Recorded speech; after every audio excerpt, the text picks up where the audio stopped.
Hello, everyone, and welcome to NORR lecture on Ron Thom, The Art of Modernism. I'm Tobias Fellows, Principal Architect of NORR's Ottawa office. Before we get started with the lecture, I would like to take some time to highlight some of the advancements we have made to the NORR platform and to welcome our newest audience members who are joining us here today for this important educational series. NORR, our monthly lecture series, was established to bring the most distinguished architects and engineers to share their careers and professional ideas of built form towards an educational program which complies with the registration of Architectural Association's continuing education requirements. Since starting NORR in 2007, we have had a wide breadth of international speakers, most notably George Bard, Trevor Bodie, Dave Bowick, Raymond Moriyama, John Pachow, and Rod Robbie, to name a few. Over time, the series has gained strength in-house and has also been open to inviting colleagues in other consulting firms, clients, contractors, and friends of NORR. In 2020, we refocused NORR and its core purpose to teach, learn, improve, and do that continuously. Also, each year, the lecture will be balanced across 3 subjects: the architectural series, the engineering series, and the master's series. We have further opened NORR to all offices in Canada, including Toronto, Ottawa, Calgary, and Edmonton. In the US, Detroit, Chicago, Philadelphia, and Sacramento. And in the UK, London, Glasgow, Inverness, Cambridge, and Newcastle. As always, we continue to invite our colleagues in other consulting firms and our clients and friends to NORR sessions. And in 2020, the sessions went virtual and will continue in that format. Today, for the first time, we'd like to welcome our expanded audience, students from the following university: Roma Tre, Ryerson University, the University of Calgary, the RAIC, the University of Dundee. Welcome to NORR. We're in the process of onboarding other universities across North America and the UK, and we'll be making more announcements about their involvement going forward. To expand the reach of NORR further, to broaden our community, we are making the program more accessible in an effort to drive inclusivity, remove barriers to the profession of architecture and engineering that might traditionally impede individuals from joining these lectures and the profession in general. To this end, NORR is proud to introduce the creation of an educational portal, which will be made accessible to anyone with an interest in learning about architecture and engineering. This portal will feature our NORR lecture series in a YouTube channel format, providing content to those to learn and be inspired at their convenience. We currently have 9 lectures posted to the channel, including those on mass timber, facade design, architectural concrete, and masters like Hans Cole. In the words of David Fortin, a Métis architect and a collaborator of NORR, David speaks about his community. However, I believe his comments are a fitting message for all to hear. A commitment to learning means a commitment to teaching as well. Seeking appropriate ways to reach out to Indigenous youth and inspire them to pursue opportunities in architecture and engineering industry is an important step towards multi-generational learning. Multi-generational learning is just the start of a journey towards a more inclusive design and construction industry that respects the relations we have with our Indigenous communities, the land, and each other. With that, I would like to welcome Silvio Baldessera, the chair of NORR and the driving force behind this important initiative. Thank you. Thank you, Tobias. As you can see, that's up on the screen. Today we have Adele Weder. On October the 12th, we'll have John Straub. The 17th of November, Calorati from MIT, and December 7th, as most of you may know of him, Rick Haldenby from the School of Architecture, Waterloo. Thank you for the slides. So, welcome to the NORAD Fall Series for 2021. Our NORAD today in the Master Series is the Canadian architect Ron Thom, born in Vancouver and an artist who became an architect. Had a career working in offices in Vancouver and in Toronto. I want to welcome to this Zoom session members of his immediate family, those who were fortunate to work with him, those who live and work in his buildings, those that admire his buildings, and the students and others that are seeing his work for the very first time. Our session today is in two parts. First, our guest speaker, Adele Weder from Vancouver, which will be followed by a panel discussion of three distinguished architects from Victoria, Vancouver, and in Toronto. I hope that through this session, you'll gain an appreciation for the contribution of this great architect has made his architectural lifetime. As a fellow of the RAIC, each year I make my pilgrimage to an annual dinner in the building, which is one of my most favorite buildings in Toronto, designed by Ron Thom. What draws me to this building is more than the friendship of the other fellows and the dinner, is the inspiration of the architecture of the building, and in particular, the dining hall, where we spend hours in. It has been said that Ron designed rooms first. The room is designed from the inside out: chairs, tables, floors, walls, ceilings, fireplace. Nothing was left to chance. And for the very first time for NORAD, I'm live from that building, Massey College. I'm in the courtyard. And the room that I'm talking about is the room behind me, and it's the dining hall of Massey College. And you'll hear more of that from Adele's talk today. It's the fall, the start of the school year. Education starts with places of learning, whether it's preschool, elementary, high school, college, or university, or on-the-job training and continuing education. So what a better place to be this NORAD fall, but at Massey College at the University of Toronto, and in this beautiful courtyard that Ron designed. Massey College, as most of you may or may not know, is a graduate residence that opened in 1963. And behind me is the Clark Tower, which you may not see today very well, but it's an absolutely beautiful tower, which you'll see more images of. Our guest speaker today is Adele Weder, an architectural journalist, critic, author, and advocate.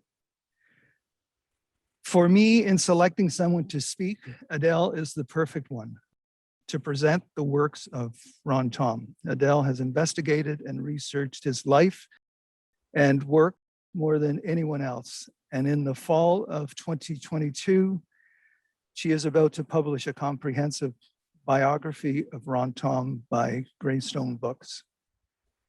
Adele received her Master of Advanced Studies in Architecture from the University of British Columbia, with her thesis on the 1941 Modernist house of artist Binning, now called West Coast Modernism.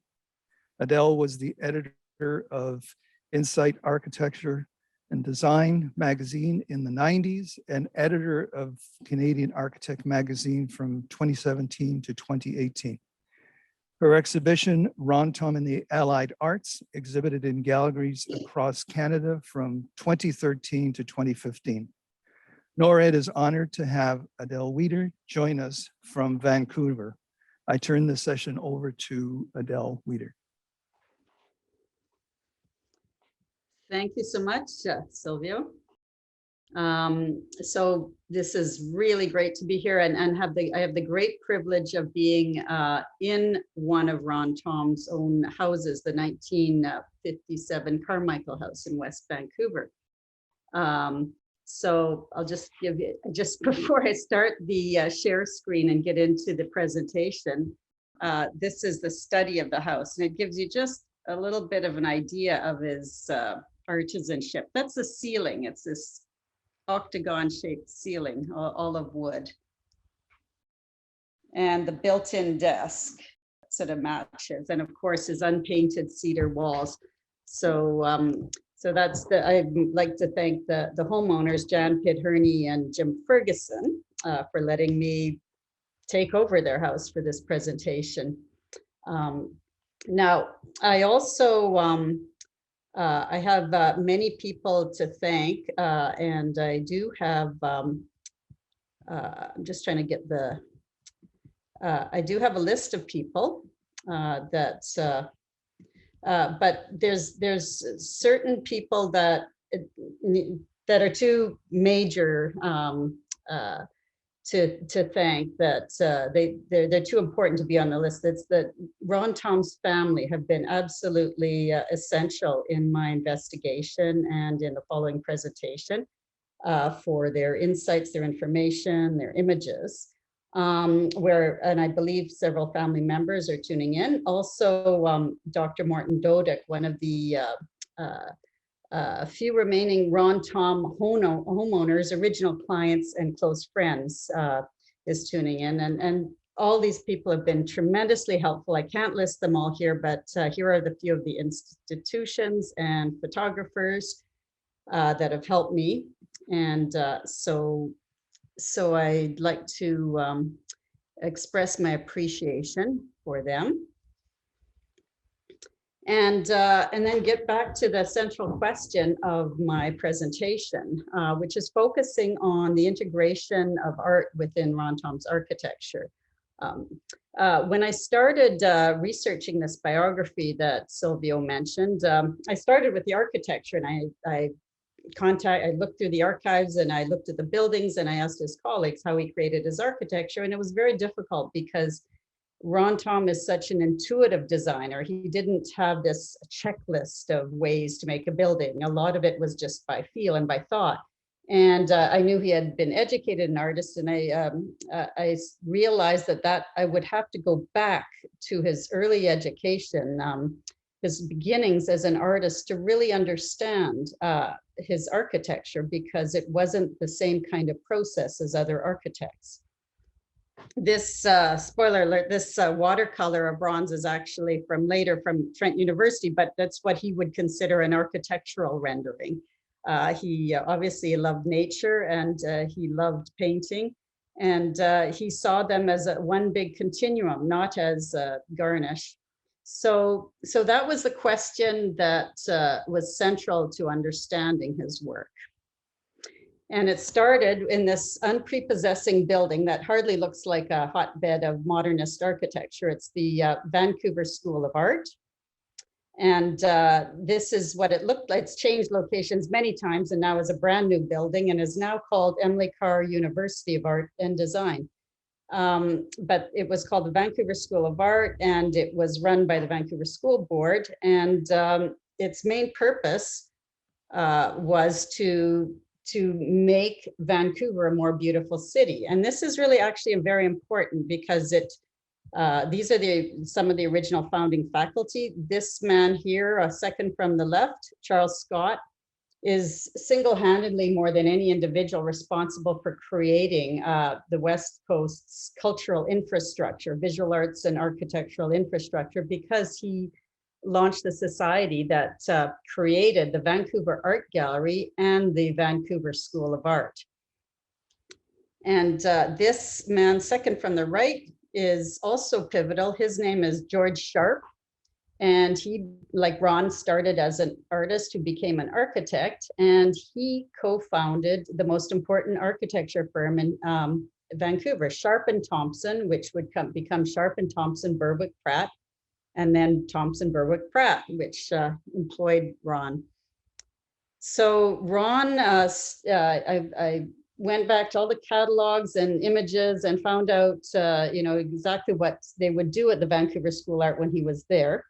And of course, unsurprisingly, it was focused on drawing and painting. They would head to Stanley Park whenever the weather permitted, and they would draw and paint. There's Ron in the middle. And I discovered, well, I already knew B.C. Binning was an important teacher, and he turned out to be the most important influence in Ron's architecture career, even though he was a visual artist.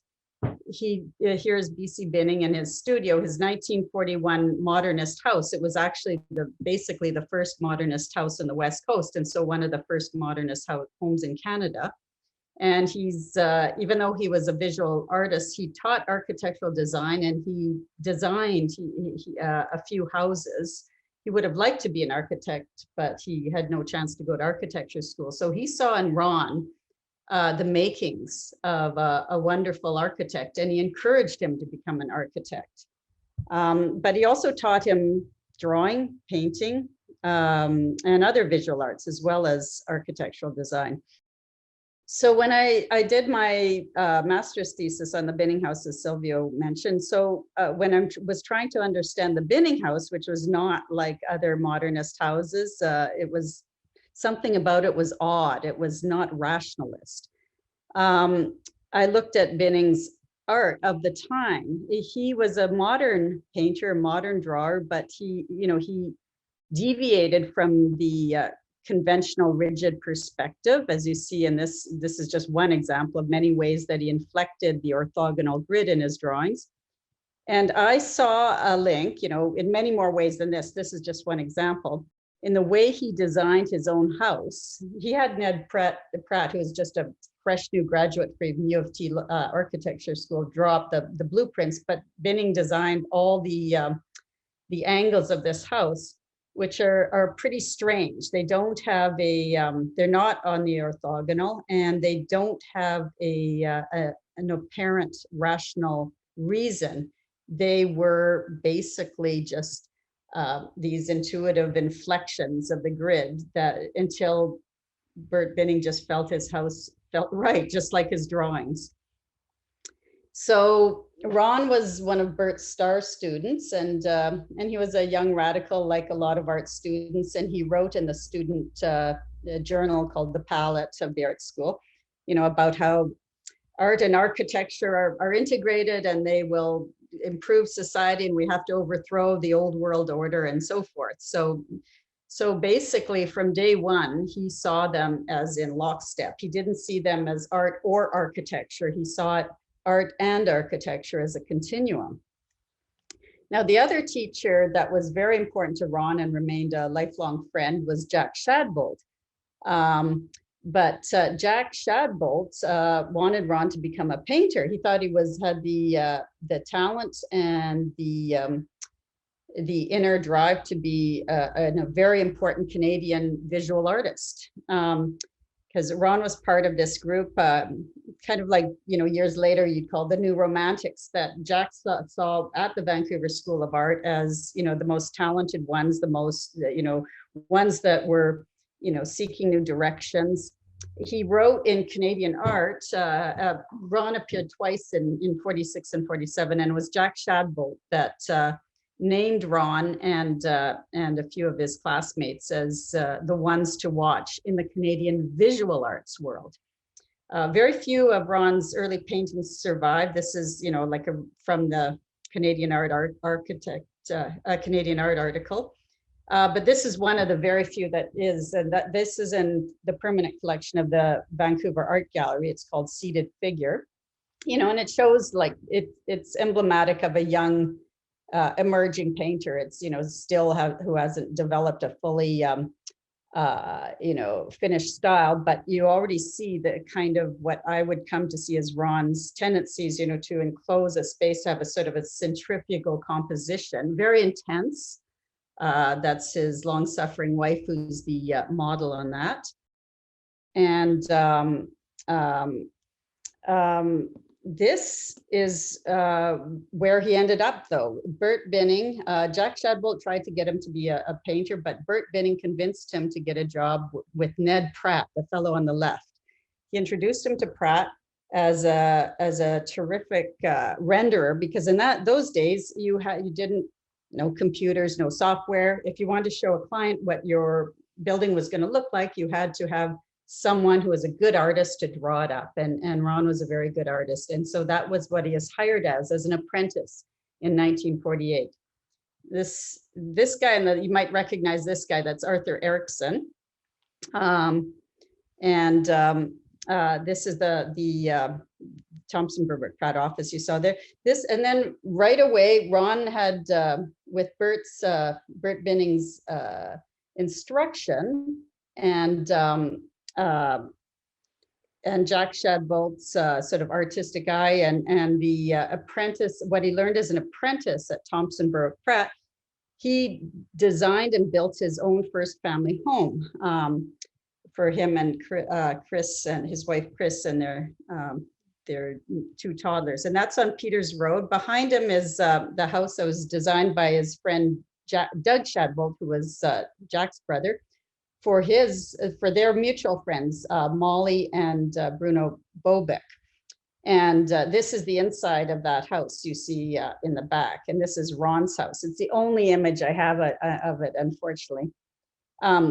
This is significant because in Ron's life, he was immersed totally with art and artists. Molly and Bruno stayed in visual arts. They became very prominent, nationally renowned artists. And they lived next door and they socialized constantly. They talked about art constantly. He lived and breathed art as he was apprenticing in architecture. And so 2 or 3 years later, he sold Peters Road house and he designed a new house, experimental house, entirely with inexpensive new industrial materials. That was the experiment, just 4x8 plywood that was newly available, large sheet glazing, again, newly available. And so this is some media coverage in a Shelter magazine of it. It's called The Experimental House. And you can see how he is developing an eye, the compositional, even though he's really restrained, he has no money, it's just totally shoestring built by himself. And it's the way he does the stairs, the pergola, it's got the overhangs, it's got an artist's eye, I think. And this is sort of the mock-up of the mullions, and I think of a kind of a Mondrian composition. It's even though it's very modernist, and it's still got that feeling of a composition. And by comparison, this is Ned Pratt's own house, his boss of the very same year. Ned Pratt made, like Ron was doing his own family home as a manifesto for modernism. You can just see how different it is. It's it's a valuable house. But it's very, very orthogonal. It's very rationalist. You would not look at it and say, this is a house designed by an artist. And then on the right, you see this one artistic element in this house, is this, what is this? This is a translucent interior wall screen. Ron did that. That's the one contributing gesture Ron did for Ned hired him to make this wall panel. It's made of industrial egg crates, like large sheets. It was post-war. We had industrial farming and industrial food transportation. So there were these huge sheets of fiberglass egg crates to deliver eggs to supermarkets and so forth. Ron repurposed them, flattened them out, injected dye in strategic spots, and made this beautiful, what you'd call modernist stained glass window. So although it's ornamental, which modernism isn't supposed to be, it's not. It's integrated into the architecture, and it's also using a very modern material in a very modern way. So that is how Ron, you can call him a modernist who's also very much into, having art and things that are beautiful within architecture. And then in the early 50s, he also met another profound influence on his life and architecture, and that's Richard Neutra. Here he is. This is actually from a Banff conference a few years after, but he first met Neutra at the Binning House when Neutra came to speak in Vancouver at the late 40s and early 50s. So that's Ron, just like hanging on to Neutra's early every word. And and just a fun fact, this fellow to the left of Ron, or to the right as you're looking at the picture, is John C. Parkin, who is the lead designer at the time of Parkin and Parkin Associates, which is the predecessor firm to NORR. So that's like your great grandfather of your firm. And then this is Ron Thom's first signed work of architecture. It's the Kopp House. Originally, the clients, Harold and Winifred Kopp, had hired Ned Pratt to design their house, but he came up with a design, but they thought it was too boring. So, he said he just handed over to Ron. He's a busy guy anyway. And Ron designed the Kopp House, which is, highly, highly modern, but it's also, you could see the Frank Lloyd Wright influence, very crafted, very artisanal. It's girded by these beams of 2x4 cedars. So it's still using materials in a very honest and unadorned way, but it's making them into something that's very artful in the way he uses them. And of course, the nature, the use of harnessing the nature, the slope, was a big part of it too. And it's not so much dealing with the slope, and this is where Neutra was incredibly influential. It's taking the foliage, the landscape, and making it continuous with the architecture. The architecture is literally sort of plugged into the slope there. That's as the second floor becomes a ground floor, and then you actually enter through here. This is actually very recent, just a couple of years ago, what the Kopp House looks like today as it's nature kind of takes over it. But I'm trying to think if Ron would cry or say that that's exactly what should happen with architecture. And this is a recent shot of the Kopp House at night. And you see this, his beautiful colors. He loved materials like brick and, darkening cedar because of the warm organic effect they had. He did a lot of the mid-century modernists were using black and white and gray. That was the color of a lot of the new materials, the steel, the concrete. He hated black, white, and gray. He avoided them when he could. And his color palette, as well as his material palette, was basically these organic, rich, very warm colors. Here's another Ned versus Ron comparison. I'm not trying to say one architect is better or more important than the other. Ned was incredibly important, skilled architect. They're just different. Like Ned Pratt was trained at University of Toronto, and so is a lot of Toronto modernism, like Peter Dickinson and so forth, as well as John C. Parkin. He was very much of a minimalist, a rationalist, and by and large stuck to the orthogonal grid. And that's his great Delgrauer substation, designed and finished in 1954 on the left. And then a few years later, but commissioned around the same time, is the BC Electric Tower, also done by Thompson Berwick Pratt. And it wouldn't have happened without Ned Pratt because he convinced Delgrauer to do it. But it's you just see the difference. You see the artist's eye. You see the inflection. Now there's. We could go down to all sorts of rabbit holes. Some people saying that the BC Electric Tower was a ripoff of the Pirelli building, but whose early drawings were, because it had the elevator bank in the middle, and so it had this inflected facade too. But that's really the only similarity. Basically, Ron Thom, who was he was the official leader of the design team. He worked with Dick Sai Chu and others in a separate office and they worked day and night on it. And Ned would come in and look at the drawings once or twice a week and see how it was progressing and say, good or not. And, you know, Ned was ultimately responsible, his firm, but Ron Thom his title was lead designer. Otto Saphir, the engineer, it couldn't have happened without the engineering either.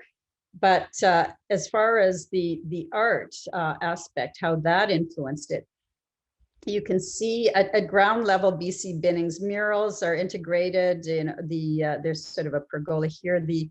The finials of the windows, I don't have a good close-up, but the finials are incredibly detailed, and you know these sort of lozenge-shaped apertures along this cornice, that would not have happened. That is all Ron Thom. And that's, you know, a reflection of, I believe, his artist training.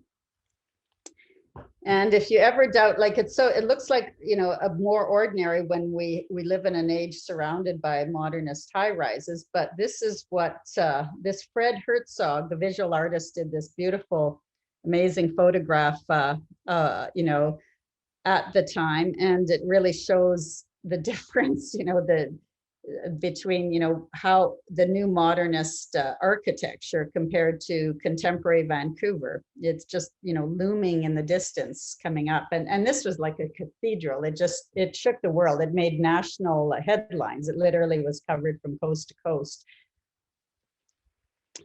So at the same time, as it neared completion, he's returning to his first love, where he could really flex his creative muscles, single family homes.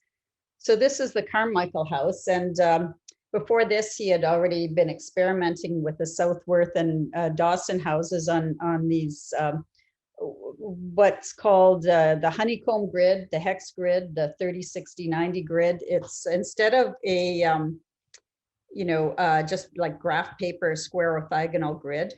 Frank Lloyd Wright basically invented it, where you'd have triangles instead of squares. And that just allowed you to rationally draw up some very, very distinctive, interesting canted, inflected shapes. That's the roof plan, the floor plan. And then you end up with a house like this that is, you know, so unboxy. You know, when you know, it's still modern, but it's so unlike the you know, it literally breaks the box, if you like. And then as an artisan, he reflected the hex plan in the door by making this lovely sort of hexagonal door, which still exists. It's about 10 feet behind me in the next room. This is the house I'm actually speaking from right now. And so you can see just go to the hex ceiling again. You wondered why a hex ceiling? It's totally rational because it's following the hex floor plan. This whole room is shaped like a honeycomb. And this is actually a more contemporary picture. I don't think Ron would have put a palm tree there. Like he liked the natural local vegetation, but there you go. It's still in fantastic shape, and it's the current owners restored it so beautifully, and that's why we still have it. And this is the Dodek house, which I'm showing because it's one of many houses that's really, again, indicative of his artist's eye. You know, look at the fireplace. You're going to see that, especially, again, I see it in Trent in the way he designed the compositional elements of Champlain College. Just, you know, if you can. And then he also had this artisanal work that you'll see in, you know, in places like Massey College and in Trent, you know, very intricate wood interior door screens and things. And even now, you may have noticed in Silvio's backdrop of the Massey College courtyard where he's speaking, Ron hated squares. He just said, you know, he liked to have this inflection. So even this courtyard of most of his houses, including the Dodek house here, he would jog the paving. You know, it just seemed more natural and more organic and more dynamic than to have just a harsh square courtyard. And this inside the Doduck house, he again used the industrial egg crates made of fiberglass, and he made them a beautiful series of contemporary stained glass or stained egg crate windows. This, I thank Carla Doduck for taking the pictures and sending them to me. And this is another honeycomb plan. And, I would just love to have, this could be framed and put in a gallery. I just think this is the most aesthetically beautiful composition to look at. And it's basically just a floor plan of the Case House, which is another 30-60-90 family home he designed. This is the lower floor of the Case House. I do want to point out one thing that I saw in many of his plans, not everyone, but more than a dozen. He would draw a piano into the plan. Now, these are plans where he doesn't, you don't draw furniture into the plan, but the other thing I discovered researching his biography is that he was actually supposed to be groomed as a concert pianist, as a musician. His mother trained him from the time he was 5 to be a pianist, and he won many trophies and competitions as a teenager. And then he left music, he stopped piano lessons and switched to visual arts instead. But he never played piano in public again, but he played in secret, and he always had a grand piano in his own home. And he very often advised his clients to buy a grand piano and to design a room, to have a room designed just for the grand piano, even if they didn't play a piano, because he told them just a house isn't complete without a grand piano. So I was intrigued to see pianos drawn in the room, often with all sorts of directional lines to indicate where the light may come in and where the piano should be, situated to be sheltered from the light, etc. So the reason that's significant to me is this is the spirit, the age of the so-called allied arts, when, you didn't have silos of arts, art, music, and, literature, architecture, but they formed a continuum, that music, visual arts, architecture were just kind of different permutations of art. And so that's why I find his music component significant in his biography and in his work. And I would hope that some intrepid PhD student who knows a lot about music and a lot about architecture might explore that correlation more deeply. And this is the Case House. This is extraordinary for the time. Like this is a feat of engineering, to have that deep a cantilever. I mean, Ned Pratt and Fred Lasserre and other modernists, made this checklist. Like in West Coast modernism, you have deep soffits, deep eaves, because, we have a lot of rainfall. So that's a modern, rationalist, functionalist response. But this he takes it and he goes to town with it. It's just, it's so beyond what's functional. It's so beyond what's necessary. So he's clearly aiming for, a dramatic gesture. Like it's so, this is still a Case House. It's just so dynamic and so moving. It's just hard to look at this without kind of feeling like, wow, And the builders, it drove them crazy. They, I interviewed 2 of his builders, like including the one who actually built this particular cantilever. And he said, how am I supposed to make it that deep without it falling down? And Ron told him, you're the builder, you figure it out. Like he said, I'm the artist, you're the builder. So he just, put tons of, reinforcing steel and reinforce, extra, 2x4s, and but it wasn't easy, so he ended up basically raising the bar for these kinds of what we consider West Coast modern gestures. So this is interesting to me because, to my knowledge, Ron Thom was the very first, and still one of the few, architects to have, by now his work had been featured in the Vancouver Art Gallery. This is 1961, a solo exhibition of his architectural work, mostly in pictures, some models, and Ron himself did the exhibition design. These are plywood panels. That's the Dodek house there, and there's other of his houses, some models. So he designed all this. And so architecture is seen by the, relatively young gallery as art, that people could come to an art gallery and look at pictures. And so that was a very wonderful kind of barrier to break down. And then I have to give a shout out to Public Architecture and Communications, whose architect Brian Wakelin is going to be on the postdoc panel for their work on the Ron Thom and the Allied Arts exhibition that I curated, because they weren't familiar with this 1961 exhibition. But when I interviewed Bob Dawson and other people who actually worked with Ron Thom in setting it up and disassembling it, and it was really in the spirit of Ron, just taking plywood panels, inexpensive materials, and canting them and using Ron's grid to make just a really remarkable, charming exhibition of his work. This is one of his most extravagant houses, even though it's very small. The Terry Forrest House for a young university professor of philosophy. And it's very, Dick Mann, he helped him design it. He did these beautiful artisanal wooden fins that cleave on the peak of the roofs. And this bulkhead, you look at this and you say, this is, again, it's not a rationalist design.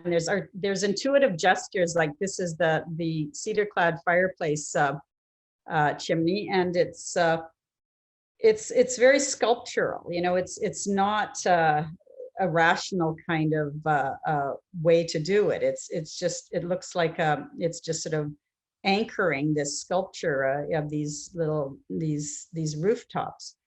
And this is an interior shot. Selwyn Pullen took these pictures, great, beautiful capturing. And so I've looked a lot at this picture and many others, and there's something that looked familiar to me. I couldn't place it. And then when I look back at his art that I'd sort of siloed away in my mind as a different element of his career, I realized that there's such a strong correlation with how he created his art and how he creates his architecture. So many, not replicating it, like, they don't look alike overtly, but the use of a centrifugal plan. His plans, unlike Arthur Erickson's, which are wide open and look like, anyone can come in for a party. They have a lot of ingress points. Ron Thom's were like dens and cloisters. I think of them as centrifugal, like, just very most cozy or intimate. And that's what I see, the similarity, the conceptual similarities between this portrait here, having these thick cloisonné dark lines that organize the composition, just like he's using the wood beams and the mullions as he's organizing dark lines. And the painterly way, the ceiling plastered. I mean, he didn't need to plaster the ceiling like that, but it's like brush strokes, and it gives us this incredible painterly texture that I think he just, these are the things that distinguish his architecture and make them masterpieces, not just really good houses. And this is a closer look at that texturally, the ceiling. It's just so beautiful, and like a canvas, and just the gentle swell it has. And you'll see that this is a hidden skylight here that's just emitting a little bit of light into the fireplace, the hearth there.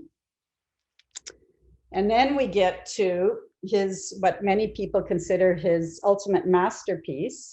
That's arguable. You could say it's either Trent or Massey, but certainly Massey is the most the least burdened of it, the most, contained. It was a single building. He had an excellent client and unlimited budget almost.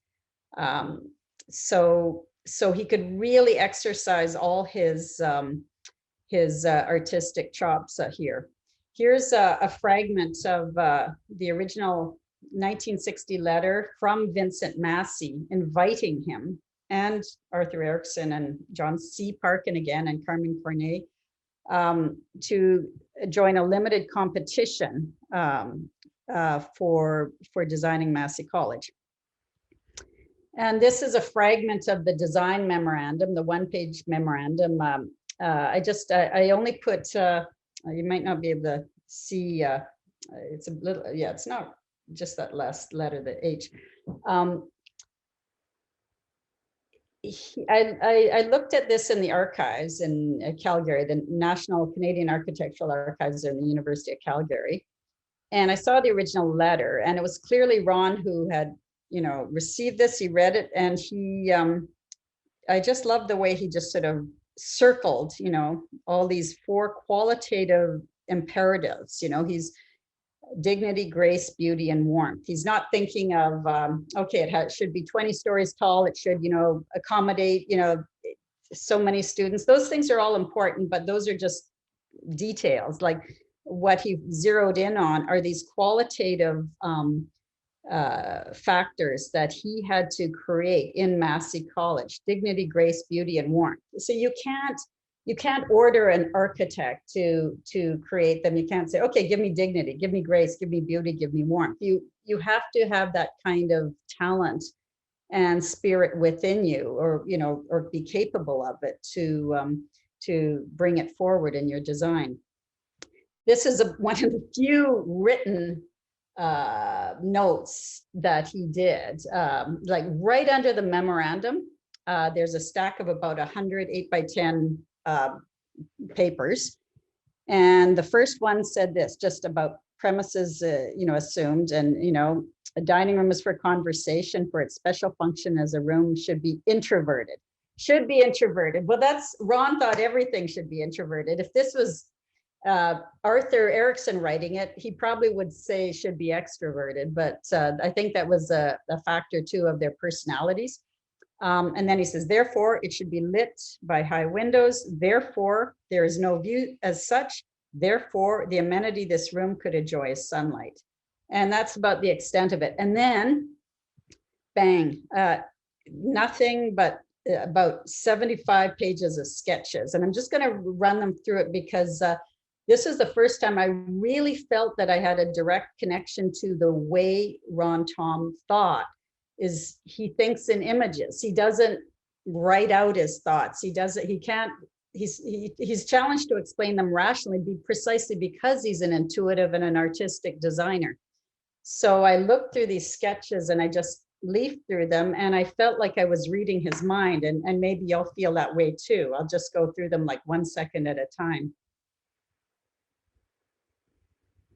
These are all early conceptual sketches for Massey College.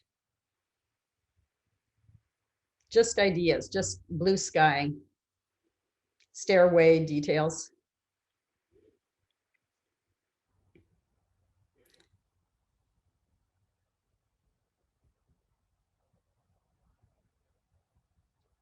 Now, the one thing I do want to draw attention to, a couple of things.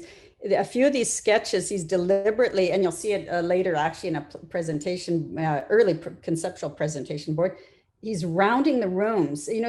Nobody was doing that. They didn't have the software for that. I mean, this is so, if he had been born 60 years later, what he could have done with today's software, I think we would, he would be quite an international presence.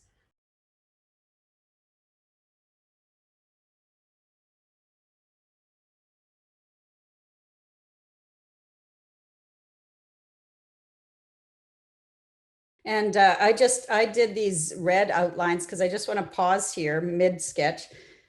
He also, in several drawings and plans, made prominent, large music rooms, 2 of them, one for making music, practicing music, and one for listening to music. And again, I think that wasn't in the design brief. I interviewed Jeff Massey. They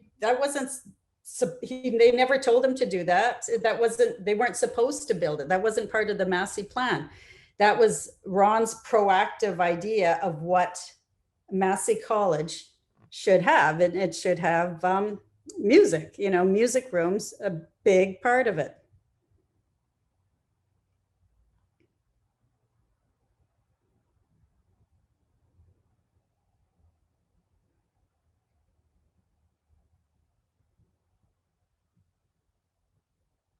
Now you start to see what he's going to do. And there's a 2-round presentation for Massey College. And it's just starting to see the shape of what he's going to present in round 1 here.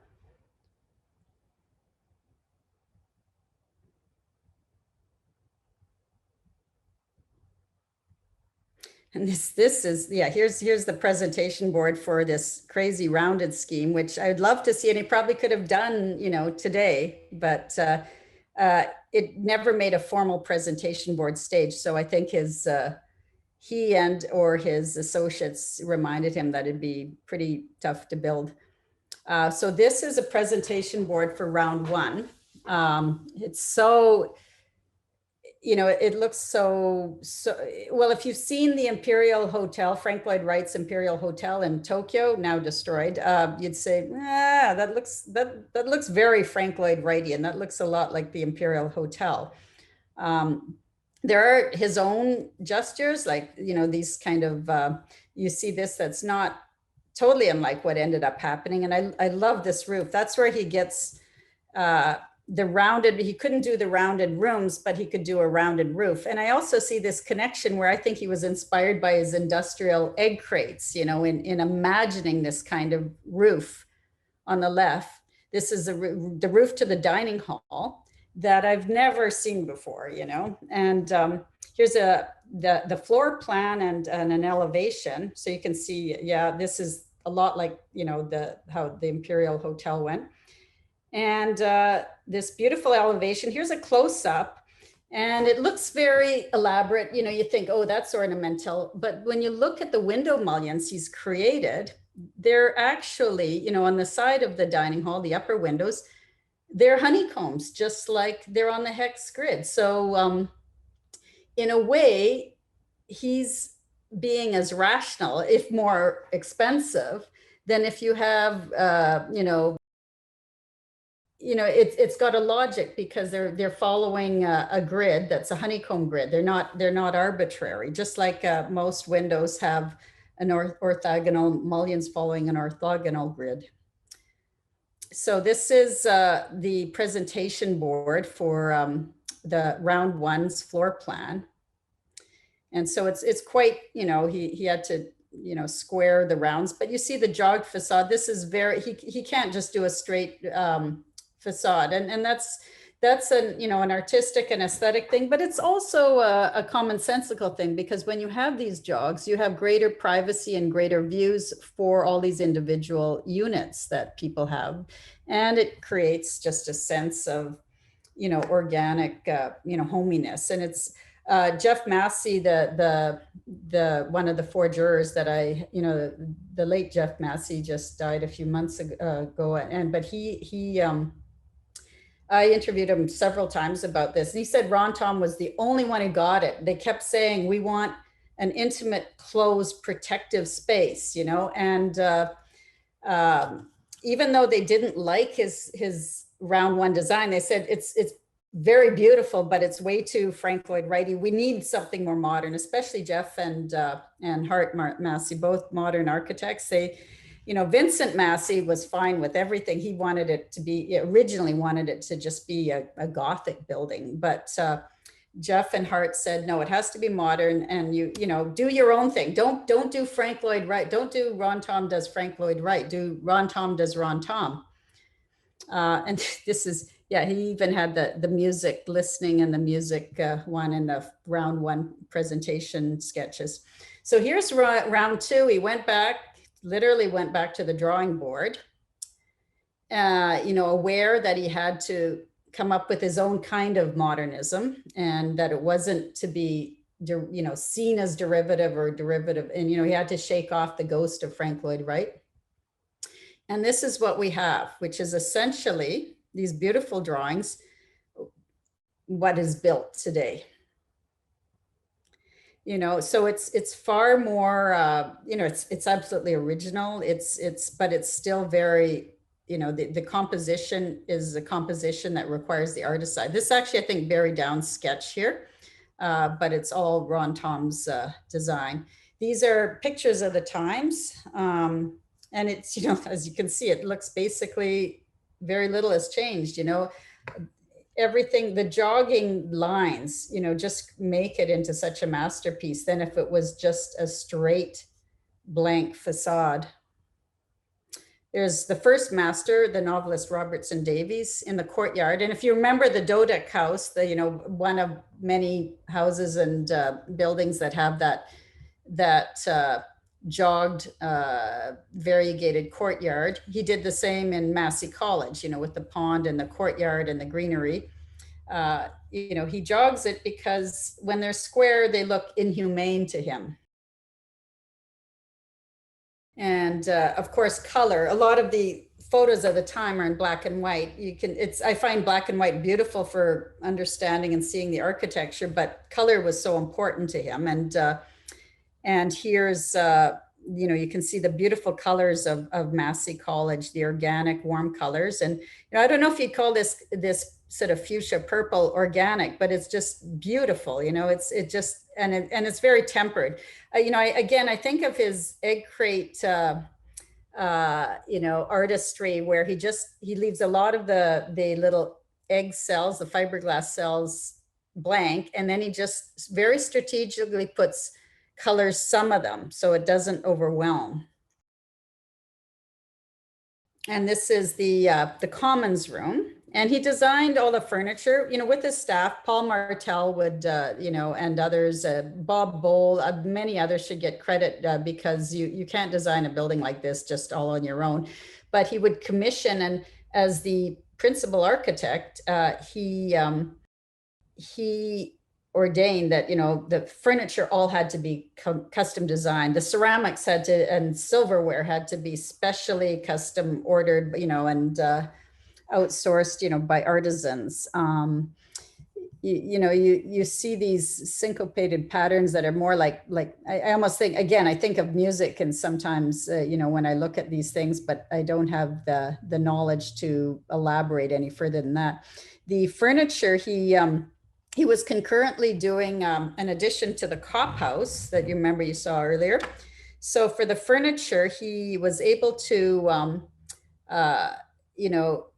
sort of workshop some of the things and give it to the cops, like the club chairs and the tables. Here's the round room. They don't use it much anymore, is my understanding. But this is just for students to defend their theses and their dissertations. It wasn't actually Ron's idea. Like, he liked the roundness. And there's that hex ceiling. The hex is very handy for making these kinds of unusual forms of architecture. But to me, I think a student would find this incredibly intimidating, like this circular interrogation room. But it's absolutely stunning. It's remarkable, and it's very much in keeping with his artisanship. Like, if you look at the woodwork there and the ceiling. And this is the sort of the private dining or room where what I find interesting about this, it's wood paneled, but what the most interesting thing I think is the way he does the ceiling treatment. He has this indirect lighting, and how do you make that warm and interesting and not kind of officey, and the way he jogs the lines up and down the within these wood slats. I think that's just so inventive. You just have to have a certain kind of mind to think of this. These are John Reeves ashtrays, but he commissioned them. He said, you have to have ceramics or it's not complete. The architecture is completed by ceramics. That's one of the many allied arts that he felt was part of the continuum, and they're just gorgeous. These are actually very kindly lent by Molly Thom for the exhibition. And you know, they have all of Ron's, you know, core values of being organic and, you know, these warm earthy colors. And so that's why Ron chose John Reeve, who was also a Vancouver School of Art alumni. They all got basically stolen after the first couple of years, but, you know, by students as souvenirs, you know, but they were nice while they lasted. And actually Massey College still has an impressive collection that they managed to, you know, sequester away. These are I would mentioned earlier, the Cop House prototype furniture. So these are recent shots because there's still, you know, this is the club chair that basically is pretty much how the Massey design figured. And this is the Cop House furniture. A lot of it's out by now. But this chair is way more elaborate. They couldn't do it as elaborate as they did for the Cop. So we did a more streamlined version, if you can see, of the tables, because they needed a lot of tables. So they have that kind of Wrightian woodworking artisanship, but just not quite so over the top as you see here. So this is owned by the Cop daughters. You know, they have two of these chairs. And then next, the other arguable high water mark, extremely challenging, very different, was Trent University. It's hard to compare with Massey because it was in a master planning, an entire brand new university, the original campus, and you know, and several buildings. So he had to have a massive team. By now he was splitting off from Thomson Berwick Pratt, you know, for various reasons. And Trent just swallowed up his whole life, his whole, you know, office. It was huge. This is an early model of, you know, the main buildings. Sabata Library, which is largely designed, you know, but is designed by several people, but in large part by Paul Merrick, who we'll see later. And Lady Eaton College, you see these rounded forms. Lasserre Grant was the project architect, but it's, you know, it has that, you know, Ron gets to do his rounded things that you saw in early Massey College sketches. And Champlain actually isn't in here yet because he was a bit laggard on Champlain in terms of getting a finished model. But when I was looking at the site plans, it's hard to see it here, but especially the one on the left, I just thought that even though these are just site plans, they just seem so beautiful to look at as, you know, compositionally, these elements, you know, these little, and they were highlighted by these little fluorescent pencil crayons, you know, to show the connection marks. I just think it's just gorgeous to look at from overhead, these pencil drawings. Now, actually, in terms of actually planning, here's the bridge across the Otonabee River. It turns out that there's a lot of impractical things, you know, like he wasn't really used to Ontario winters, and he didn't realize that, you know, how slippery that paths get in the winter, and you know, the time to get from one class to the other across the bridge wasn't always calculated properly. But in terms of the art of the composition, you know, this is where his artist's eye was just incredible at Trent.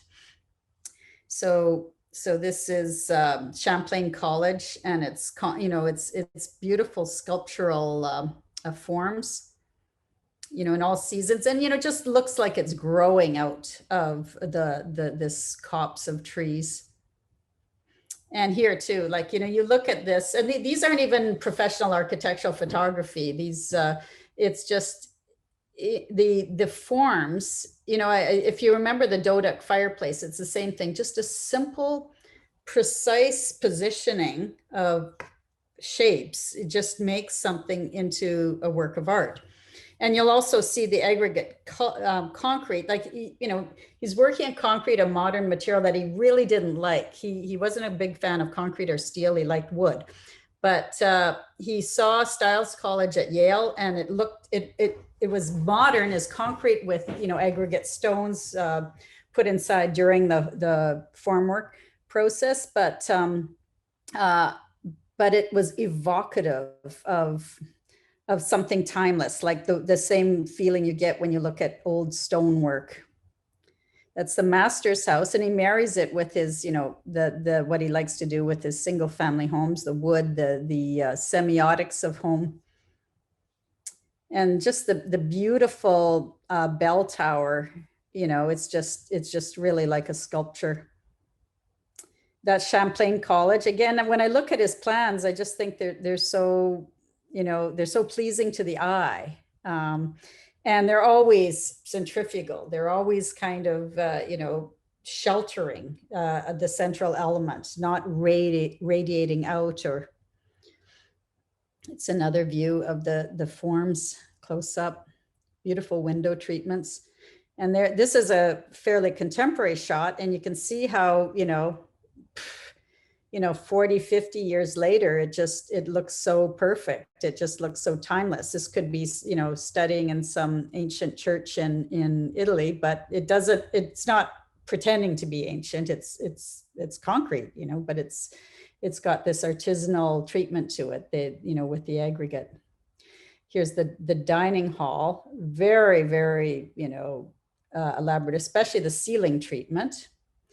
You see, these are skylights with concrete, but again, you get the feeling of a medieval church, a medieval cathedral, but it doesn't replicate a medieval cathedral. It's using modern materials and modern construction. It's a modern building, but it has that timeless feeling.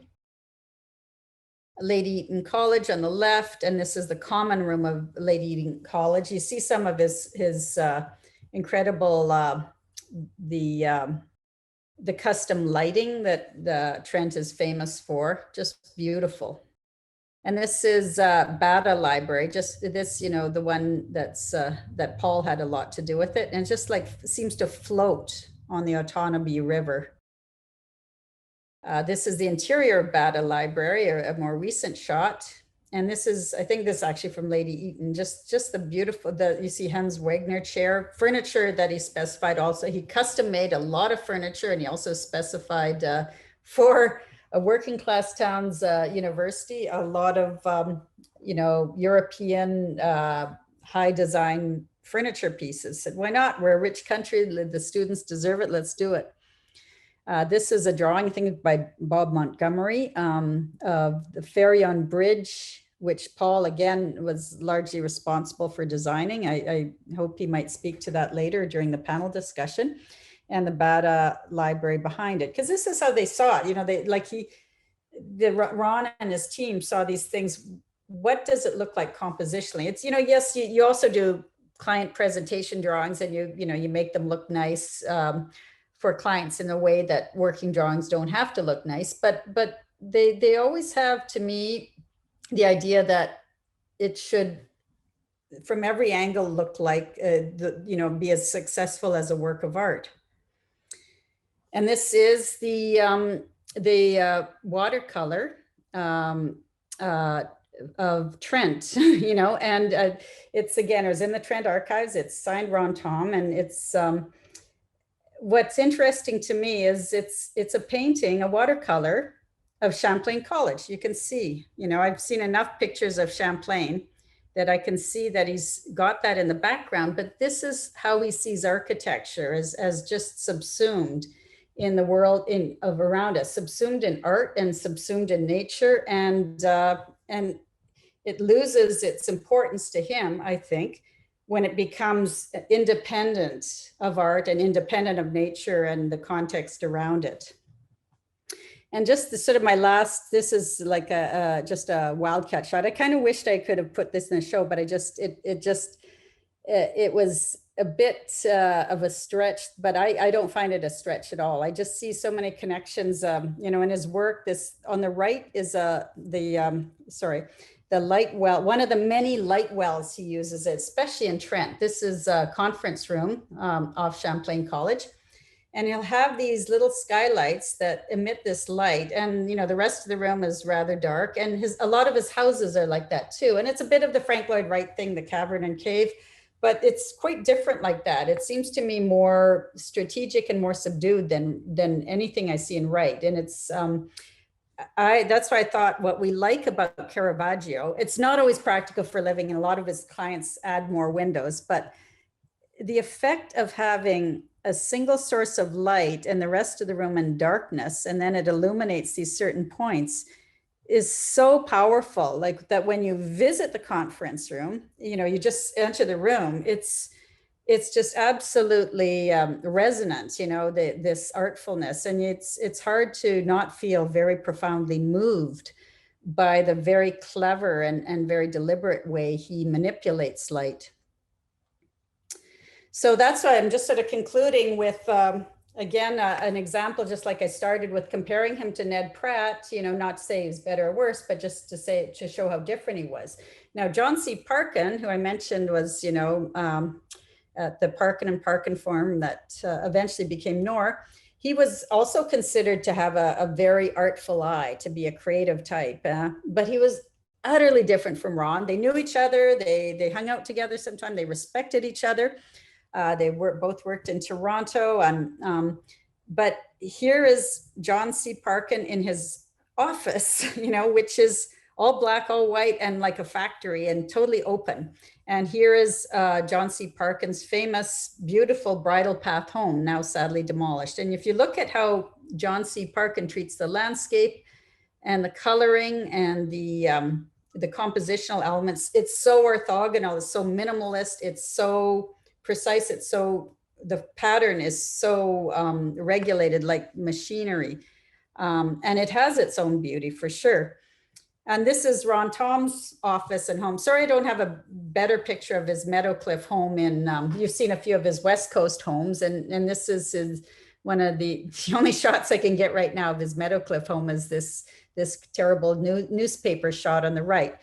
But, you know, he had the Colburn Street, the sandblasted brick office, always teeming with plants in every corner of the office. That's him with his devout secretary, Angela Cadman. And that's him, and this is taken from an Adele Friedman newspaper article. And this is all cedar, West Coast cedar, that he built his Meadowcliff house in. So you see, you know, there are differences, both I think the life and the architect and the architecture, they are all interrelated. You know, if you have the eye of an artist, you can have a certain kind of architecture that in which the art is embedded. And that's what I found really rewarding about doing a biography like this, that I think that to understand the life and the training of the life and the influences can be so valuable to understanding the work. So that's where I am, and I'm looking forward to getting the book out. I wish I could show more pictures. This is, I'll just end off with my final shot is the BC Electric building at night. It's, you know, obviously a vintage shot. And it's still there. Paul Merrick renovated it and converted it into a residential building in 1995. He might talk about that too, but so it's still very much in use. It's sadly kind of crowded out by other high rises, but I think we can be really grateful for this very long lasting legacy of Ron Thom. I do have some more pictures of Shim Sutcliffe's renovations to Massey College, but first of all, before I do that, I'd like to sort of let Silvio introduce the panelists and let us get to the panel discussion. Thank you, Adele, for that incredibly insightful talk, and we certainly look forward to the book, to seeing a lot more of your research and what you've done in the actual book. So, by the way, I do want to say that NORR office doesn't look anything like that right now.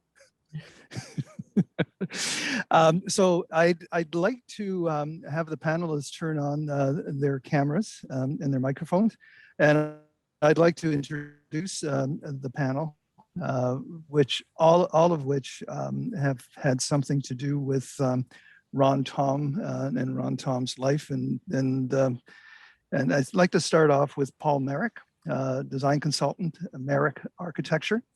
And he's the original co-founder of America Architecture, a fellow of the REIC and recent recipient of the AIBC Lifetime Achievement Award.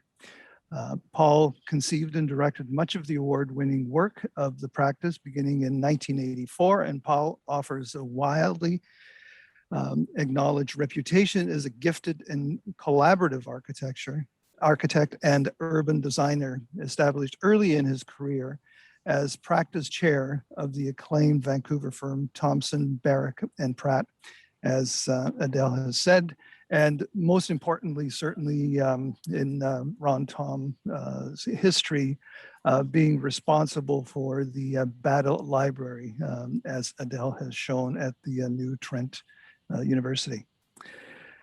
Bridget Shim, principal of Shim Sutcliffe Architects, is a principal of the firm along with her partner, Howard Sutcliffe. Bridget is professor and has been the faculty member of the Daniels Faculty of Architecture, Landscape and Design at the University of Toronto since 1988.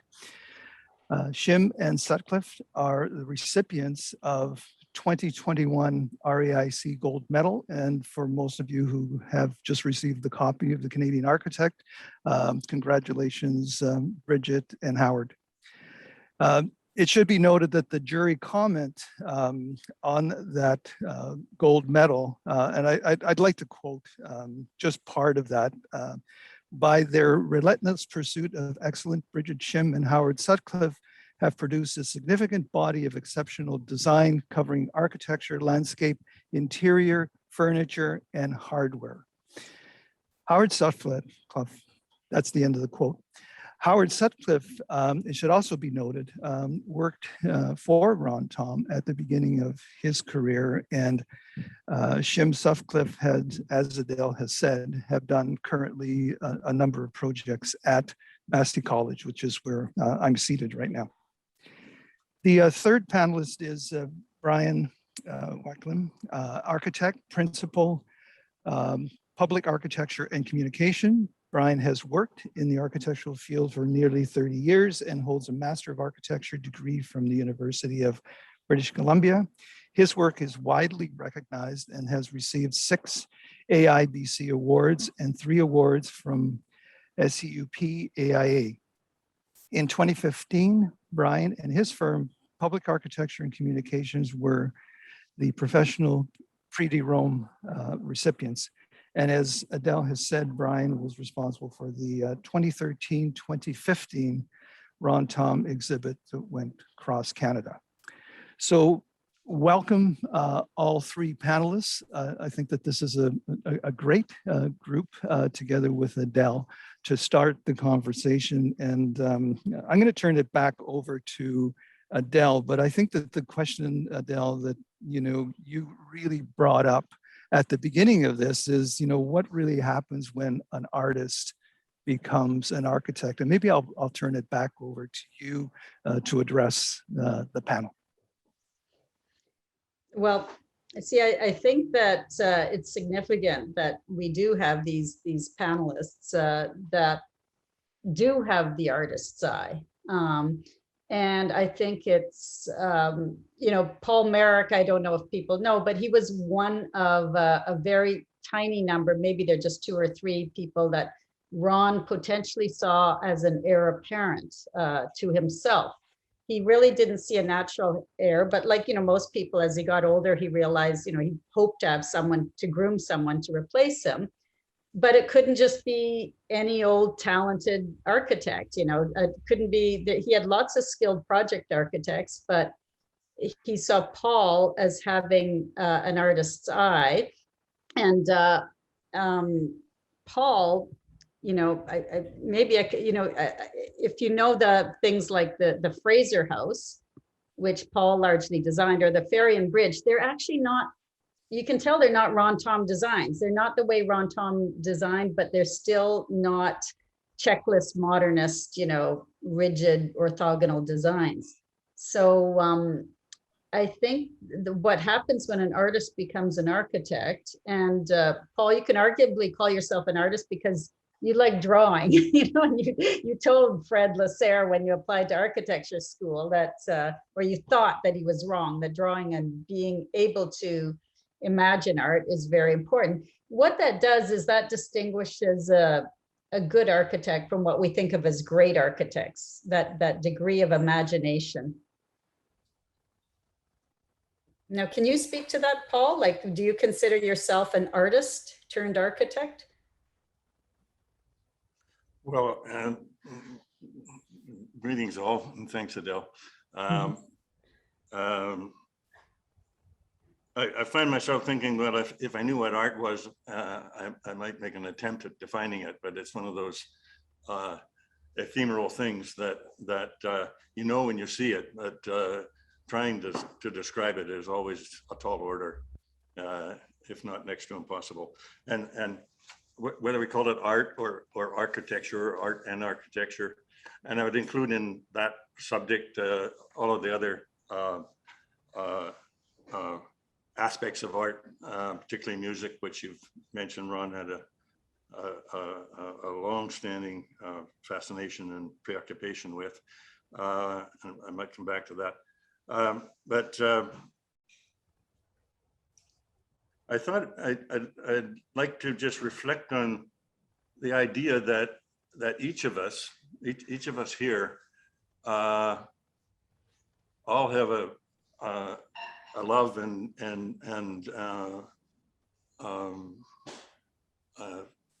I guess care for Ron and his journey.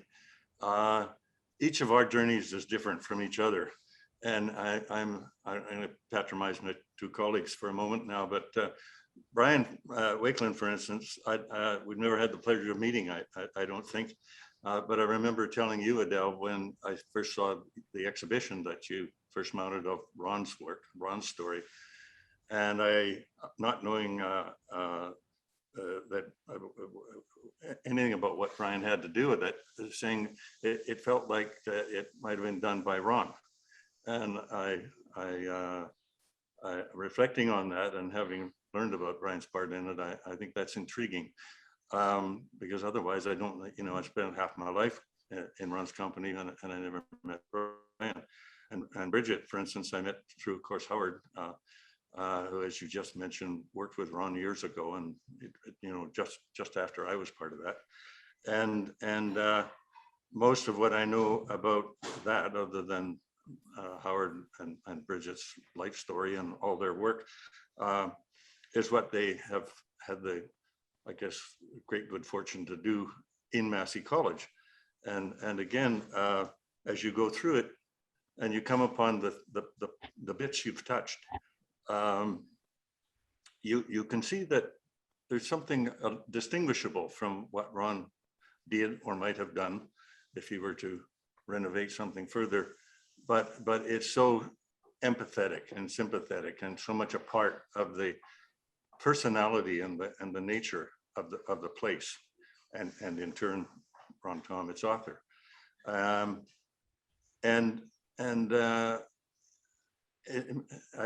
realized, reflecting on all this, that I had the great good fortune to share a part of Ron's life's journey at a very important time, because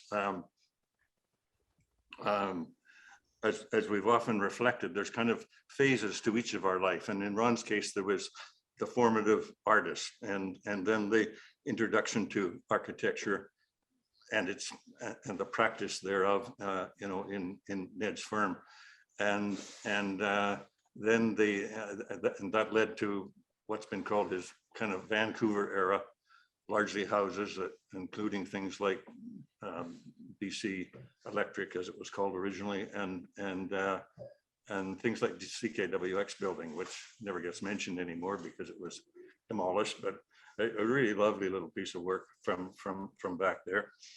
And eventually Massey College, which of course was done while he was still living in Vancouver, but it was the foundation of his transition to Toronto and Ontario. And I think rather unquestionably one of the finest examples of his work, of his talent. That happened to be about the time I first worked with Ron, towards the later years of his Vancouver work. Then through Massey College, which I didn't have the good fortune to be part of, but sat 2 rows behind Barry and Bob Baxter and Frank Toffin and all the guys who actually did it. All I remember is Ron being away a lot. He would travel, and he collected airplane baggage receipts on his bag. It was as if a mark of honor of how many times he'd been back and forth between the West and the East, in this beat up old briefcase that had this massive tags on it. And I remember him, as we said the other day, bringing back things like a real sample of the stone mock-up for the spandrel of the colors, which we can see behind us over there, and which now is the tombstone for one of my last dogs. It's a pretty special memorial, from there, of course, I was able to go on to join him in Toronto, the very early stages of Trent. It was part of that transition period. He in taking on Massey College, of course, he crossed paths with his wife Molly, who was an inseparable part of the last half of his life and his last work,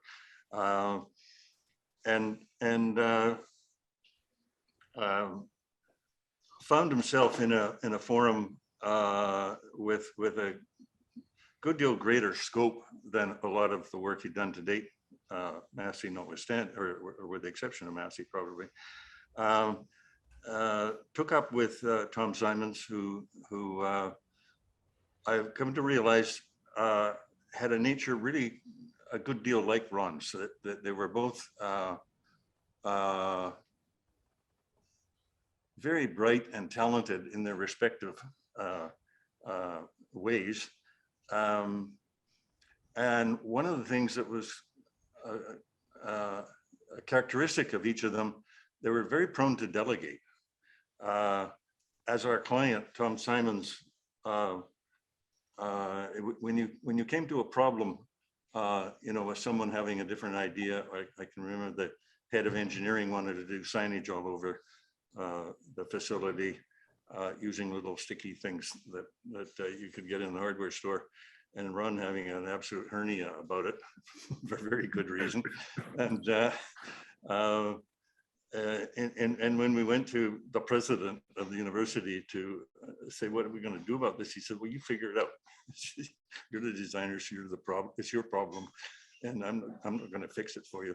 And Ron was like that with certainly myself, and I think all of the rest of us as his understudies and colleagues, and who he was the mentor of. And he would pay out as much line as you could take on. He was never superimposing or dogmatic, or he was always looking for it was the idea, it was the inspiration that a person brought to the journey. And as you've mentioned in a couple of cases, Adele, we don't do this in a vacuum. We don't do it by ourselves. We do it in the company of our colleagues and others, and other disciplines and other artisans and the like. And in his very quiet way, Ron was wonderful at that, because he just opened any door anyone was willing to go through. And I don't know whether it was his phrase or not, but ideas like never undervalue or underrate the value of youth, because young people don't know what they're not supposed to do, so they just go ahead and do it. And that's a powerful notion that all of us can carry through. Paul, you the other day when we were speaking, and that's a very good point that you're talking about. You said something about the way that he designed rooms within the rooms. I wonder if I could get Bridget to talk about a little bit about Massey College, because I love Massey College. That's why I'm here today. But Bridget, could you talk a little bit about the three rooms? I think it's three areas that you've actually worked on in this building, and your sense of those three rooms and the work that you've done at Massey College. Great, I'm happy to do that. I might just start with a view of this, which is a catalog called Toronto Modern. It was done in 1985, and I was with a group of young architects who were really trying to understand the modern period. And so Massey was one of 10 buildings that we selected to kind of represent this modern period. And it was the first kind of way of seeing Massey within a larger context. For us at that time, it was kind of discovering this total design that was Massey, that was so unique. Then after that, I was really fortunate to spend time with Doug Shadbolt and Adele. It was a really wonderful talk and a really insightful reading of Ron. And I guess I spent time with Doug looking at about 14 of Ron's houses in Vancouver. He drove around in his little car all over the place, and we got to see the Cop House, the Case House, many of the kind of projects that you presented with the original owners. So that was a really important thing. And this was Doug's research for the first book that he did on Ron Thom, which was really important. And then in a way, when John Fraser was the master of Massey College, that's really how we got involved in Massey itself to really help them. And I guess what's so important about a building like Massey is that, in my view, good buildings need good friends. They need architects who care about them, who actually understand the kind of DNA of the building. And then all of the needs of a building change over time. So in 1960, 1963, what you needed at Massey College, it was a men's only college. They had, one women's washroom stall for women who came on Sundays to visit for Sunday dinner. It's a totally different place now. And so they had to change and add and adjust many things, and that it needed to be done in a way where the architect is really the steward of the building.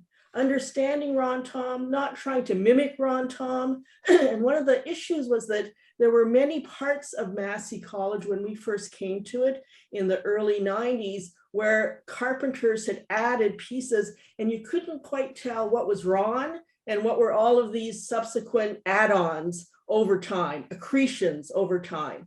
So part of it was disengaging the pieces that were added later, respecting the pieces that were really Ron's work, and then finding a way to add new layers that again are sympathetic, but also of their time as well. And then other areas where hopefully you didn't even know anyone was there, that it should really have been, so there's a kind of careful choreography of all of these things that I think is really important.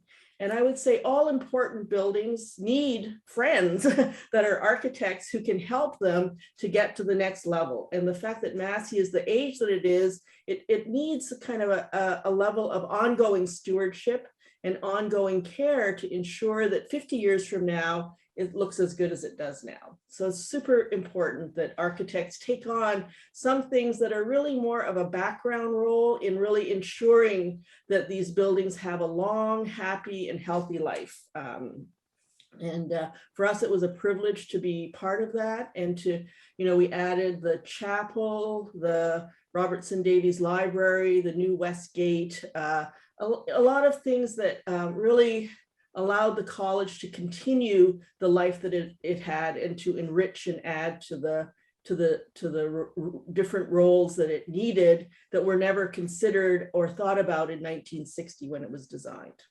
And I have a few of those images. Do you want me, is this a good time to show them? Sure. Mm-hmm. But one last thought about Massey that's so interesting is that when the building was opened, it was really controversial. So you look at Massey now and you think, oh, it's such a nice, calm place, the courtyard that Silvio is in. In the Canadian Architect, in the RAIC Journal, it really got a lot of negative criticism because people were really, so anyhow, it was not without debate and discussion, because it was a question of, can a building be modern and urban at the same time? And there was a lot of discussion and debate about whether Massey really was a really modern building. And so it's interesting to think about it, because we don't see that right now through 2021 eyes. But in the 1963, it was really a big deal. So this is actually the chapel that we reworked, which was originally designed by Tanya Moiseyevich. And we added a series of wooden coffers and integrated lighting.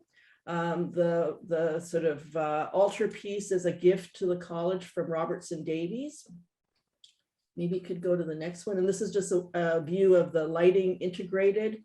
The chairs are by Patty Johnson, a Canadian furniture designer. Then the next slide. This is the West Gate. The college was actually not accessible. And so we added the West Gate to provide handicapped access to the college, as well as much needed wood storage for all the fireplaces. Next slide. And then this is a view of the library, which when we found it had red linoleum floor and metal shelving. And we stripped a lot of it down and created new ceilings, exposed the structural slab, and then created a new library space. And then the next slide. And this is the kind of entry area. There was originally one women's washroom. We reworked all of it, provided handicapped accessibility through elevators and new washrooms, and kind of reworked a lot of the entry spaces to accommodate a whole set of new needs that were just not even on the table in 1963 when the college opened. Mm-hmm. Yeah, I think that's it. Yep. Thanks, Bridget. I'd like to give Brian a bit of airtime here. Brian, can you talk a little bit about the 2013-2015 exhibit panel discussion? Yeah, well, I mean, it's really tricky because Brian and I have not met Ron Thom in person, and Paul and Bridget have, and I just want to say how it was just so impressive how uncanny it was that he was able to, tap into that. And what Paul said about, young people not knowing what they're supposed to do, I think that helped, because if he knew too much, he would try and imitate or be a slave to Ron. And I think that's what made it successful. I got fantastic reviews of the exhibition design by public.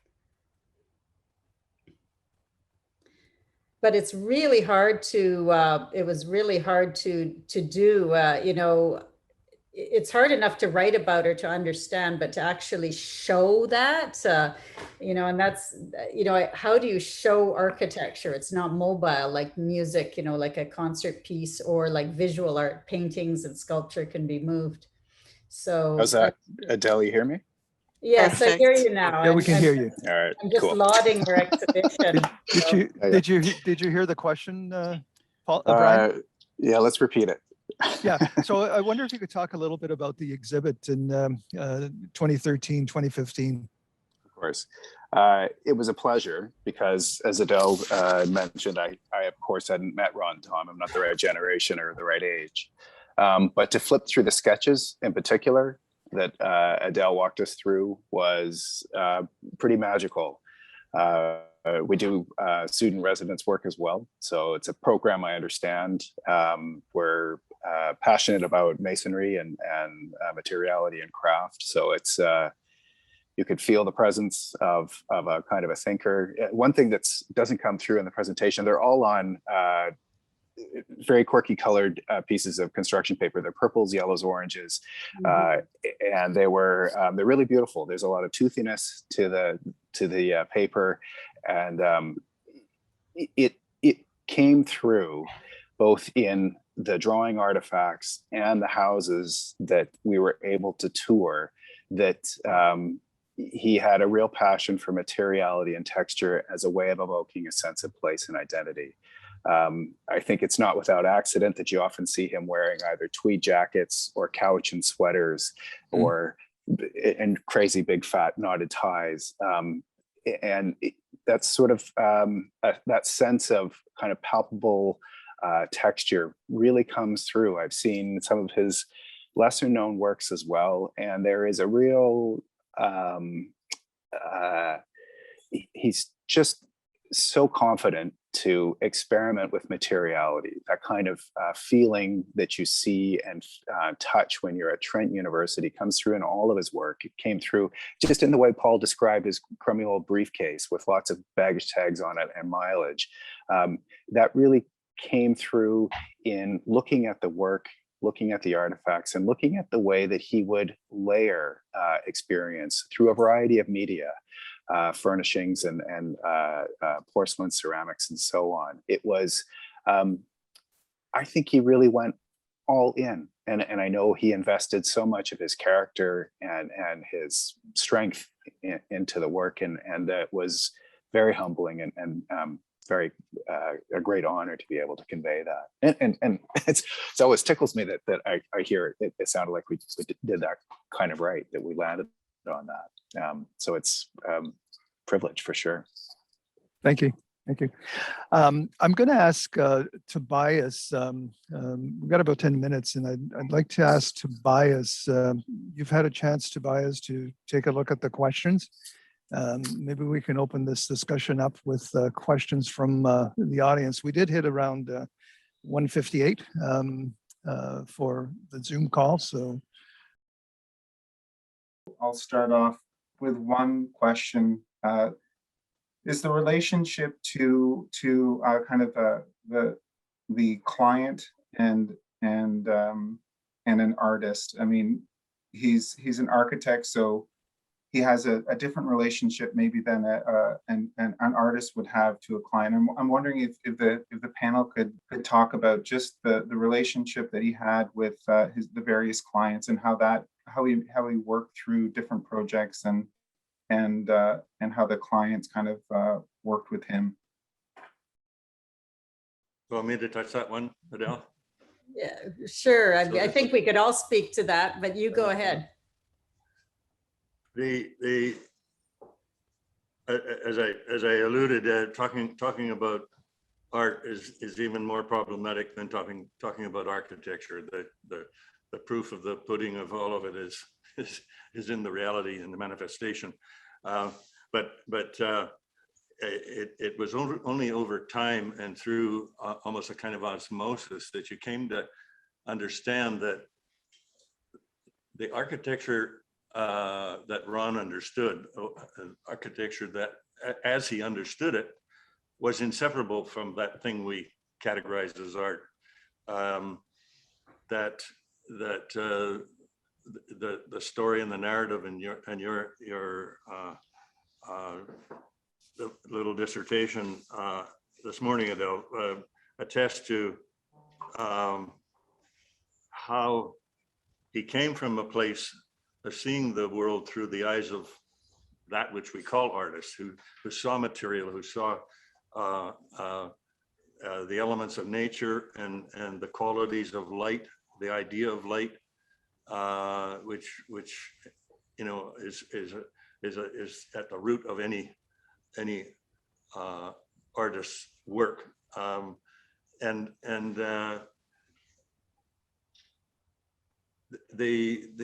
his insight into those things and his care about them, which you know we see in your background in the Carmichael House and your background at Massey College. And any environment he would create had a kind of quality that was almost in some ways indescribable. And I find that to be true of so much great work and great environment and great experience. To try and put it into words always falls a little bit short. You have to experience the reality. It's just like they say, well, so much of his work is hard to photograph or can't be photographed. And what we're saying there is that it's difficult to capture in a two-dimensional image of a three-dimensional circumstance, and in fact, a circumstance we experience over time. It's so hard to coalesce the essence of what that is all about.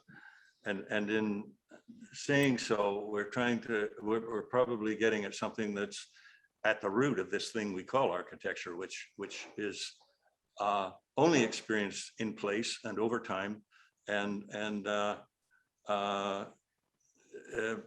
has the qualities that you need those kinds of engagements in order to comprehend. A painting even that an artist creates and we put on our wall is one kind of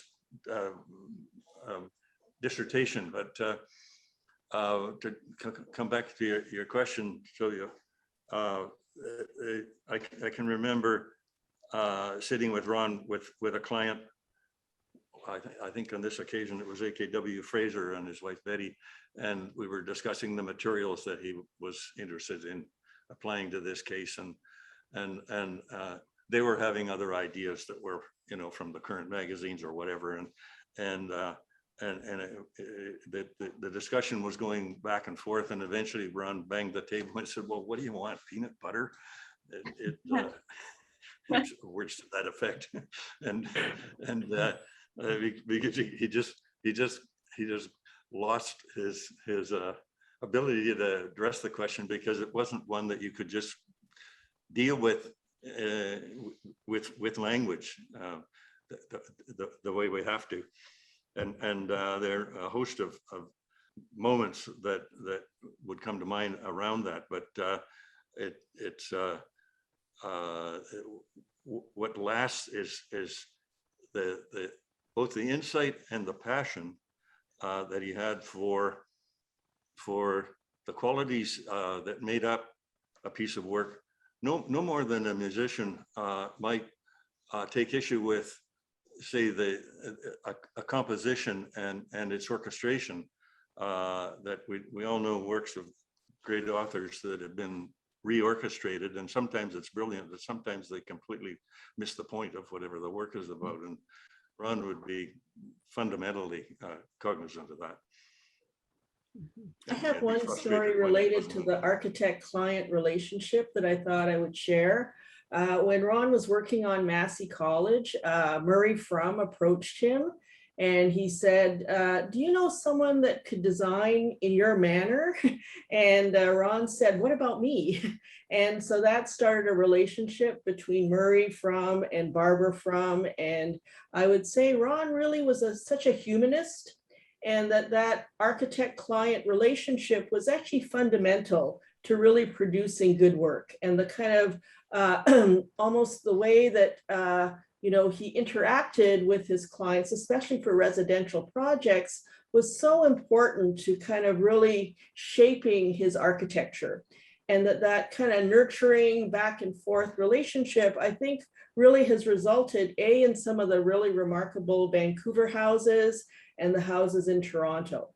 And that he was always looking in Toronto, which is a pretty flat city, for West Coast sites. He wanted anything that had topography or any level change he would gravitate to. So the Scarborough house that Adele showed, it's not surprising that it was more West Coast than a kind of flat suburban lot. So I feel like for Ron, the engagement with the client was so fundamental, because he was such a humanist that dialogue was kind of essential to really realizing very special work. And I think that, that's so important. And I think it's just responding to one of the questions that I think is really key. And I also really appreciate Adele's reading of Ron as an artist, because I think it changes, I think that in a way it changes the way that you see him and understand the kind of evolution of his work,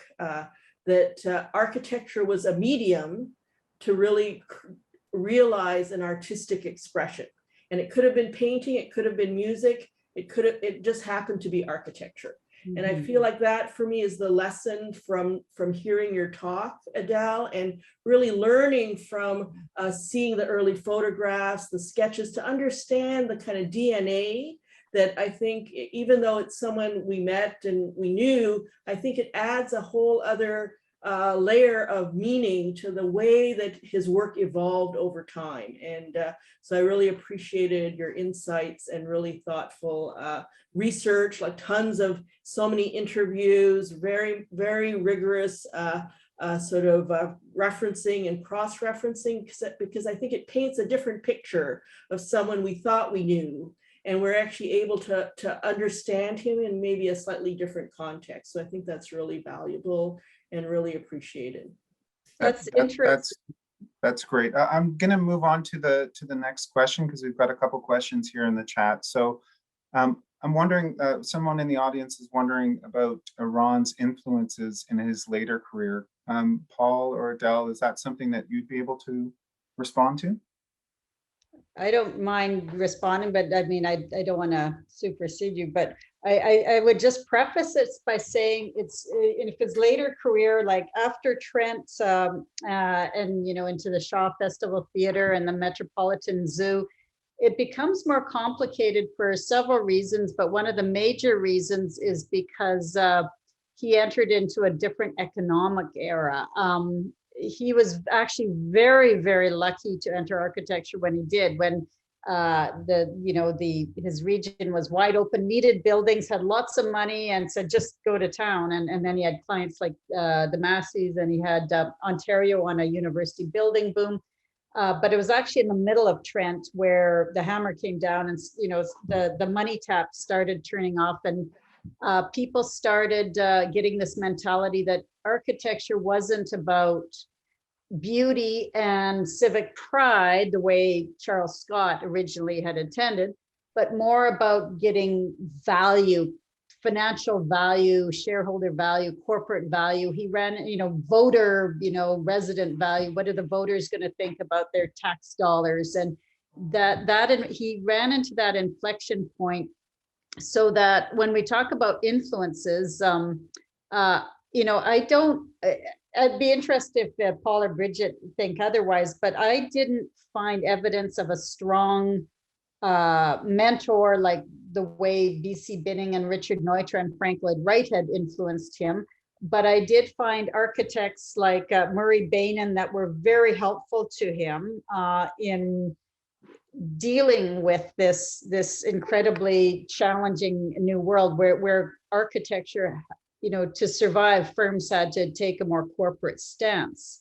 That's so I find that a difficult question if it's asked in the way, about a aesthetic influence. But do any of you guys have any thoughts on that?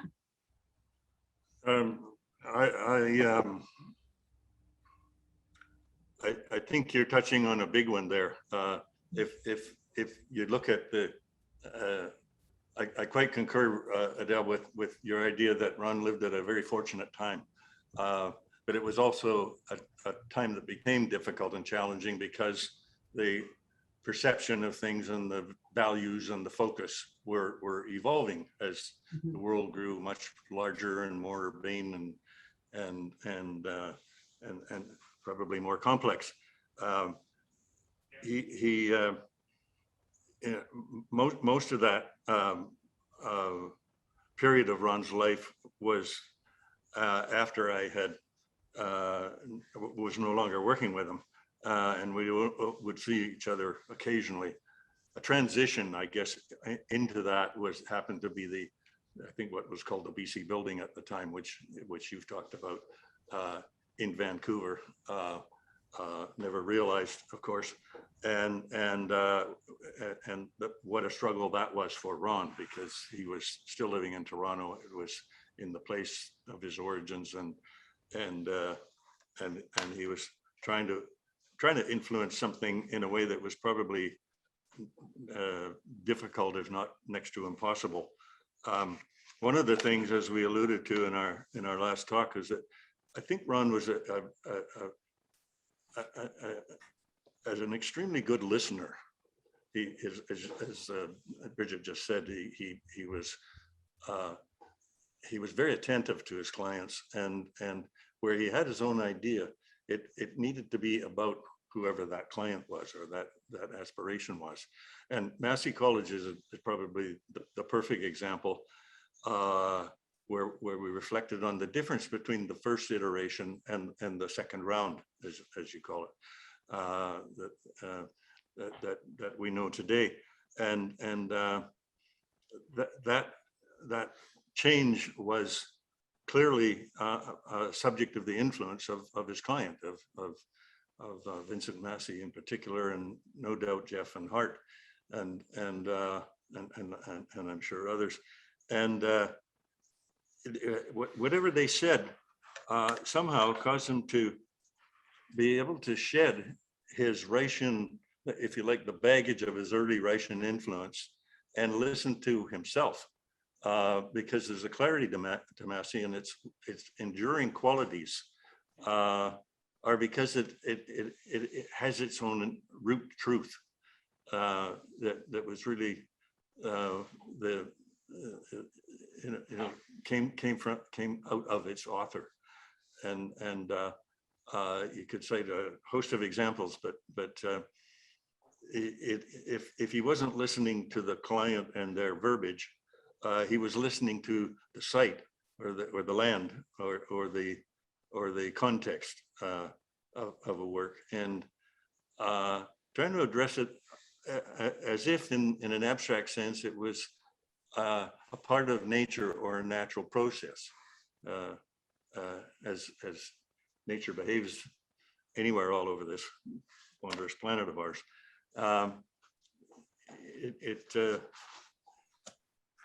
It's notwithstanding the fact that he had such strong views and ideas about his own thoughts on a subject, he was entirely open to whatever it might be that might influence it. And again, in Massey, we all know, if we've authored anything, we don't live in a vacuum. We live in a world around us. We have clients and money lenders and bureaucracies we have to satisfy, and all of these other influences. And sometimes that means that the first idea has to change to another idea or a third idea. And I'm sure all of us who try and author things find that issue a challenge. And it's not uncommon, you reflect, and I could say this about a few things I've seen Ron do, where the first idea is the better one, but for whatever reason it got influenced and had to be adjusted.